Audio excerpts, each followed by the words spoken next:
Halo sahabat Kompas TV, hari ini kita akan update 5 berita terpopuler yang terjadi selama sepekan ini bersama saya Pompei Sinulinga. Kita ke berita pertama. Bertanding di Stadion Utama Gelora Bung Karno, Timnas Indonesia berhasil meraih 3 poin usai melakukan Arab Saudi 2-0 di kualifikasi Piala Dunia 2026 zona Asia. Gol pertama tercipta di babak pertama melalui tendangan jitu Marcelino Ferdinand di menit 32. Hingga babak pertama selesai, skor masih bertahan 1-0 untuk Timnas Indonesia. Di babak kedua, Indonesia berhasil menggadaikan keunggulan melalui sontekan Marcelino Ferdinand di menit 57. Hingga peluit panjang, skor bertahan 2-0 untuk kemenangan Indonesia. Kini, Timnas Indonesia berada di posisi ketiga Grup C kualifikasi Piala Dunia 2026 zona Asia.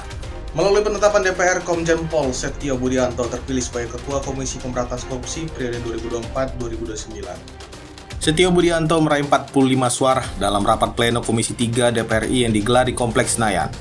Sebelumnya, Setio Budianto ditugaskan Menteri Pertanian Andi Amran sebagai Inspektur Jenderal Kementerian Pertanian sejak awal 2024. Setio akan memimpin KPK bersama 4 komisioner, yakni Johanis Tanak, Fitro, Ibnu Basuki, dan Agus Joko Pramono.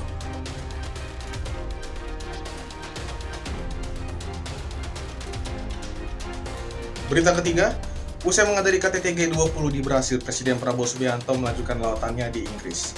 Apa saja agenda Presiden Prabowo di Inggris? Simak liputan berikut ini. Di Inggris, Presiden Prabowo Subianto melakukan pertemuan dengan Raja Charles III di Istana Buckingham. Masih di Inggris, Presiden Prabowo melakukan pertemuan dengan Perdana Menteri Inggris dan Wakil Perdana Menteri Inggris. Prabowo juga menghadiri CEO Roundtable Forum. Prabowo bertemu dengan 19 pengusaha di London. Dari kunjungannya di Inggris, Prabowo membawa oleh-oleh komitmen investasi senilai 8, miliar dolar Amerika Serikat. Dengan Perdana Menteri, dengan menteri-menterinya kita bicara membahas kerjasama di beberapa bidang. Mereka juga minat membantu kita di beberapa sektor ekonomi tentunya, perikanan, kemudian pendidikan, kesehatan, jadi dan juga pertahanan, keamanan. Dengan Wakil Perdana Menteri, ya kita membahas beberapa masalah tentang bagaimana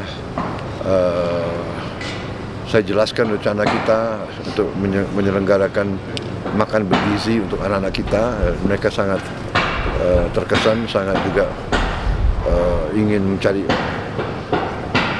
cara dan bentuk untuk membantu kita.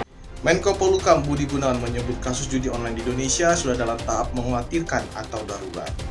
Hal ini disampaikan Budi Gunawan saat konversi pers yang digelar bersama Menkom Digi, Mutia Afid, Menteri Agama Nasruddin Umar hingga jajaran Polri.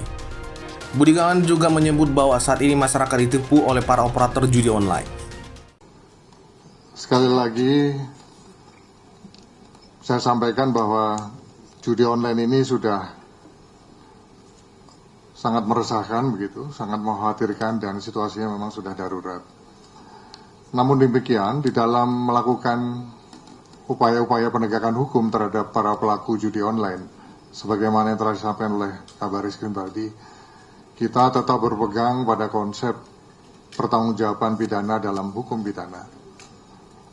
Untuk adanya pertanggungjawaban pidana harus ada unsur kesalahan berupa kesengajaan ataupun kealpaan. Selain itu, pelaku tindak pidana juga harus mampu bertanggung jawab, yaitu mengetahui dan menyadari bahwa perbuatannya bertentangan dengan hukum. Kasatreskrim Polres Solok Selatan AKP Ulil ditembak oleh rekannya sendiri, Kabak Ops Polres Selatan AKP Dadang. AKP Ulil tewas dalam kejadian ini.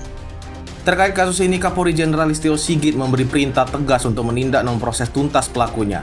Polda Sumbar mengatakan motif AKP Dadang menembak hingga tewas AKP Ulil lantaran tidak senang karena rekannya dilakukan penegakan hukum oleh AKP Ulil.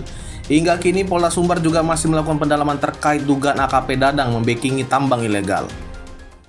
Berdasarkan hasil pemeriksaan terhadap tersangka terkait dengan motif dan apa yang bersangkutan melakukan adalah rasa tidak senang, di mana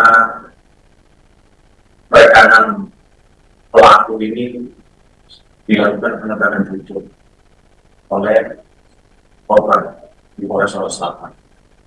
Hingga ketika yang bersangkutan mencoba meminta tolong, kemudian tidak ada respon, selanjutnya yang bersangkutan melakukan penindakan.